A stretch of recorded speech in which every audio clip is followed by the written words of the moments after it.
আসসালামু আলাইকুম দর্শক ভিউয়ার্স, নতুন আরেকটি ভিসা রিলেটেড ব্লগ নিয়ে আপনাদের সামনে হাজির হয়ে গেলাম।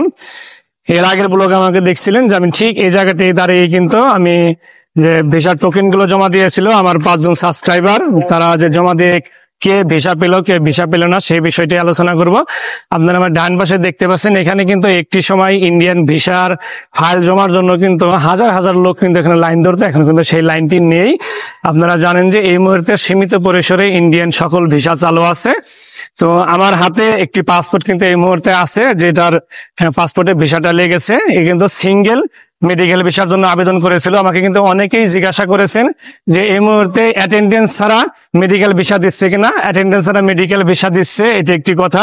এই যে পাসপোর্টটি আমার কাছে আছে, এই পাসপোর্টে যে ভিসাটি লেগেছে সেটার একটি স্ক্রিনশট বা একটি ছবি আমি আমার ভিডিওতে দিয়ে দিব, আপনারা প্রমাণ স্বরূপ দেখে নেবেন। আমার ভিউয়ার্সের ভিতর থেকে 5 জন জমা দিয়েছিল গত সপ্তাহে। তাদের ভিতর থেকে কিন্তু একজনের সম্পূর্ণই 4টি পাসপোর্ট ছিল, 4টি পাসপোর্টে কিন্তু রিজেক্ট হয়েছে, সে কিন্তু ভিসা পায়নি। এখন সে কি কারণে ভিসা পায়নি সেটা আমি জানি না। তার নাম হলো পপি আক্তার, আর আমি দিয়েছিলাম মাইশা মালিহা আপু। তো উনি কিন্তু ভিসাটা পায়নি, কিন্তু ওনাকে জিজ্ঞাসা করলাম কি কারণ, উনি ভিসার ভিতর থেকেও বলেনি।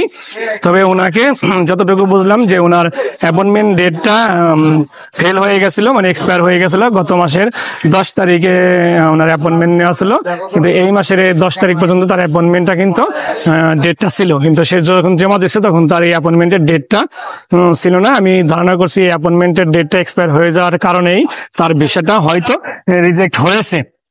তো আপনারা যা এই মুহূর্তে ফাইল জমা করবেন ভারতীয় হাই কমিশনে, আমি আগে বলি যারা 850 টাকায় ভিসা পেতে চান তারা অবশ্যই ভিসা ফর্মটি পূরণ করে সকল ডকুমেন্টস দিয়ে আপনারা ভারতীয় হাই কমিশনে ফাইল জমা করবেন। যদি ভারতীয় হাই কমিশন থেকে আপনারা ফোন পান তবেই কিন্তু আপনারা এই যমুনা যে ভিসা সেন্টার আছে এখানে আপনারা মূল পাসপোর্ট সহ সেই ফাইলটি কিন্তু জমা করতে পারবেন।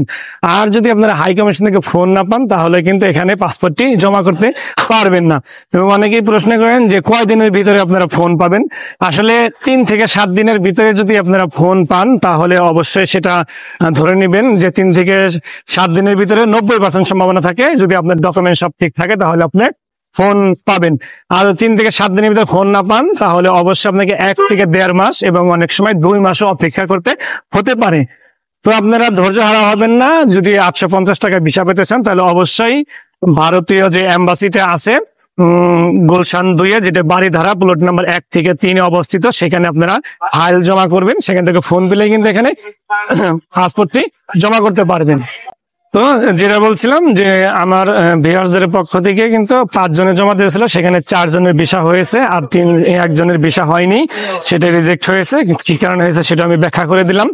তো আমি আর কথা বাড়াবো না। আমি এই ভিডিওতে যেসব প্রশ্নগুলো বলেছি এই প্রশ্নগুলো আমাকে আর কমেন্ট বক্সে করবেন না। আর যারা ভিসা পেয়ে গেছেন, বিশেষ করে মিজান ভাই, মেঘলিনা আপু, তারা কিন্তু অবশ্যই আমার এই ভিডিওটি দেখলে কমেন্ট বক্সে জানিয়ে যাবেন, যাতে আমার দর্শকরা বুঝতে পারে যে আমি সত্য বললাম না মিথ্যে বললাম। তো আজকে যমুনা ভিসা সেন্টারের সামনে থেকে এই পর্যন্তই। যদি ভিসা রিলেটেড আরো কোনো তথ্য জানা থাকে তাহলে অবশ্যই আমাকে আমার মেসেঞ্জারে নক করতে পারেন, অথবা আমার হোয়াটসঅ্যাপ নাম্বার দেওয়া থাকে ডেসক্রিপশন বক্সে, সেখানে আপনারা আমাকে যোগাযোগ করবেন। অথবা চিকিৎসার বিষয়ে যদি কোনো কিছু জানার থাকে সেটাও আমাকে আপনারা নক করতে পারেন। আমি চেষ্টা করবো অবশ্যই আপনাদেরকে রিপ্লাই দেওয়ার জন্য। যদি আমি আমার ব্যক্তিগত অফিসিয়াল আমি যেটা জব করি আমার অফিসে আমি ব্যস্ত থাকি, অনেক সময় আমি সময় মতো রিপ্লাই দিতে পারি না।